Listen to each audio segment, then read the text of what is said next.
If Hillary Clinton was president today, it's safe to say a lot of things would be different.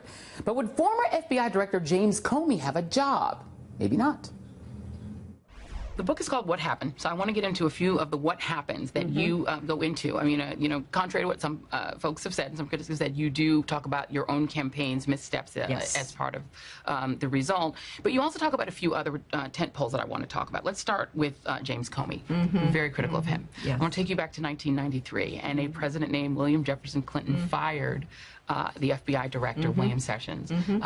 Ironically enough, given what we're dealing with today with the HHS secretary for the misuse of FBI planes and cars. Had you become president of the United States, might Jim Comey have been ushered out in much the same way? I mean, it was bipartisan. Louis Freeh was teed up and ready to go. Might that have happened to James Comey? I've thought about that, Joy, and it's such a hypothetical. I would have certainly looked hard at it, and as I write in the book, much of what he did violated Department of Justice protocol. It was unprecedented. It was outside the bounds of what prosecutors do, let alone an investigator, which is what his job was. That troubled me because you don't want people acting rashly, impulsively, or in this case, as some have suggested, under pressure for political purposes. So I would have had to really think hard about that. Now, what I believe strongly, and the case I make in the book, is separate out what he did to me, which I think was wrong, unprecedented, and ultimately cost me the election because of the October 28th letter, and what he was doing on Russia. So you can be critical of what he did in the email investigation, but you can also be very critical of Trump deciding to fire him over the Russia investigation. And I think you have to keep those two competing thoughts in your head at one time. Yeah, you talk a lot in the book about the Russian interference in the election. You were obviously during the campaign getting intelligence or getting word that, listen, there's hacking going on, there is an attack on the country from Russia that is attempting to interfere in the election. The president knew it. Presumably the Trump campaign was getting the same information. At this point, do you believe that the Trump campaign colluded to assist Russia in interfering in our election? I don't think we can reach that conclusion. I think there are lots of facts that are being proven every day, that there was certainly communication by email, phone, in person. There was certainly an attempt by many of the Trump associates to hide the connections that they had with representatives of the Russian government and people close to Putin. We know that Putin was intent upon helping Trump. That's no longer subject to debate. We knew that he wanted to defeat me. That's also accepted. And now what we're finding out is how some of that happened. The interference with the election included everything from what we now know about Facebook ads and posting. And I was so amused when Senator Mark Warner pointed out the Facebook ads were paid for with rubles. Yeah. We now know about phony demonstrations with people pretending to be Americans who were agents of Russia. We now know that, without a doubt, the DNC had material stolen. John Podesta had material stolen through Russian intelligence efforts, through cyber attacks, which then migrated to WikiLeaks, which is pretty much a wholly owned subsidiary of Putin and the Kremlin, which then were strategically put out to hurt me and hurt Democrats. I mean, we just know a lot, but I'm going to leave it to the investigators in both the Congress and the special counsel to actually come up with whatever legal conclusions. Were there laws broken? What more do we need to know? But I want to make this point, Joe, because it's really important, Joy, to say this. Even if there was not all of this smoke around the Trump campaign's involvement with the Russians, we should still be really upset and determined to do something about it. If I had been elected president, and I knew that this was out there, even if in some other alternative universe it had helped me instead of my opponent, I would have demanded we do an independent commission with all the authority needed, subpoena power, to get to the bottom of this, because it's not going to stop. Right. It has been too successful for Putin. And now we're hearing these bragging comments from Russian media persons, from Russian members of parliament and their government saying, yeah, you know, we picked a president. We won an election. That should terrify every American. I don't care what party you are, because maybe it was me today, it can be somebody else tomorrow. And we're not doing enough. In fact, you know, Trump has this phony voter fraud commission, which is not a problem that anybody besides the most rabid Republicans want to pursue in order to suppress even more votes, particularly African Americans and young people, so that they can try to further pervert the electorate to elect, you know, their candidates. They should be having, you know, a 5-alarm committee that is looking at everything that we can do to protect ourselves. Virginia just stopped using touchscreen computer voting because it's so vulnerable. Right. We need to look at all the voting machines. Every Secretary of State needs to be, you know, assisted in making sure that they are not being hacked and attacked. So I know the Russians had a heavy thumb on the scale, and I know it affected voters because we track it in the book about what people were looking at primarily when they dumped all the WikiLeaks stuff. And we know that they had to have gotten really good advice about how to be politically strategic in doing that. And you write in the book that part of you wished that President Obama at the time had come out and given a big national address to warn Americans of Russian interference. Have you spoken with former President Obama about that? When's the last time you talked to him?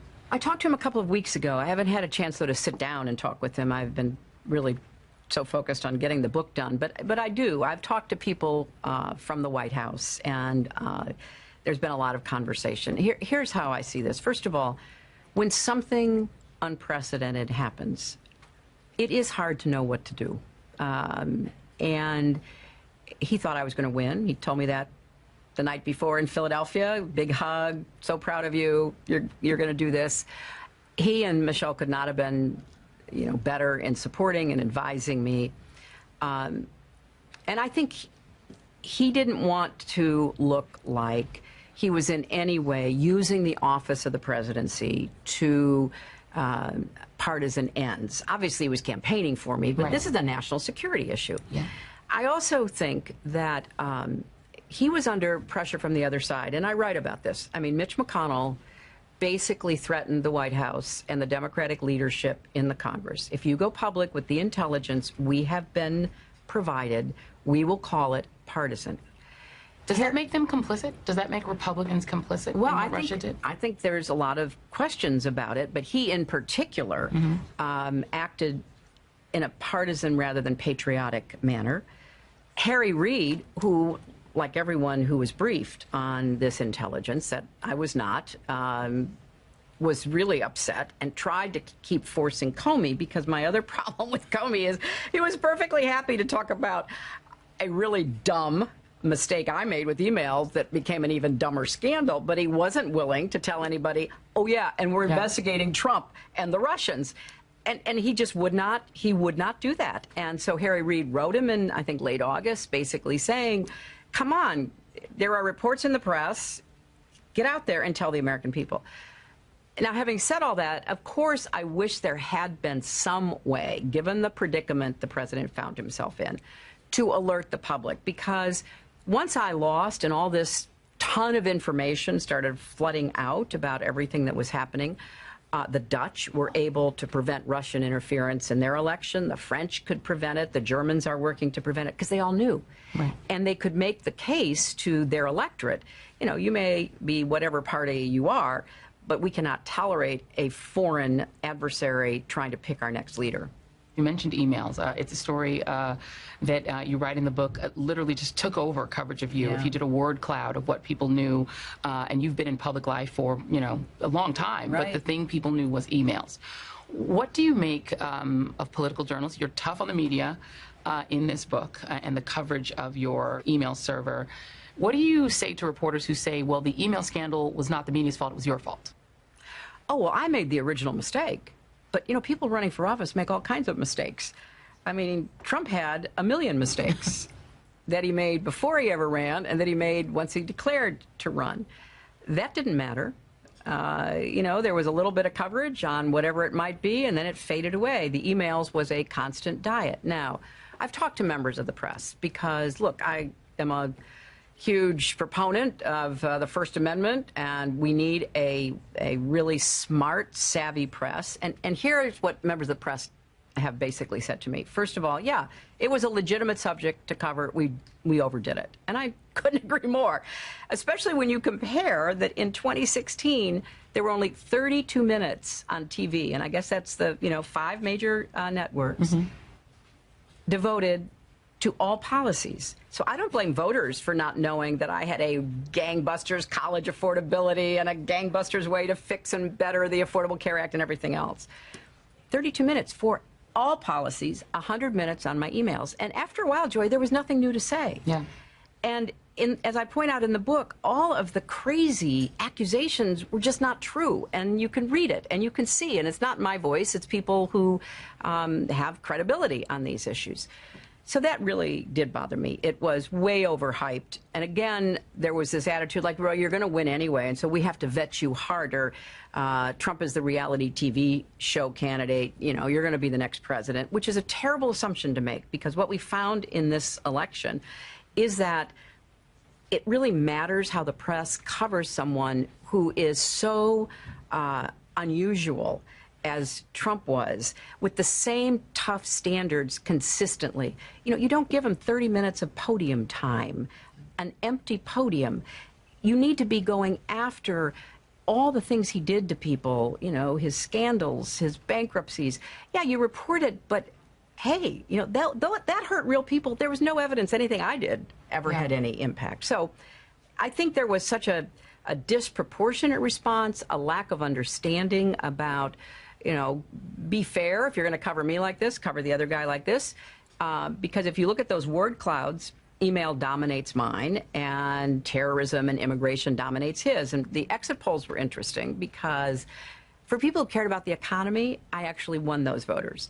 If you cared about immigration or terrorism, he won those voters, even though I was the one in the Situation Room advising the president about going after bin Laden. So it was all out of sync in lots of ways. And the final thing I would say about this is it would not have mattered except for Jim Comey's October 28th letter.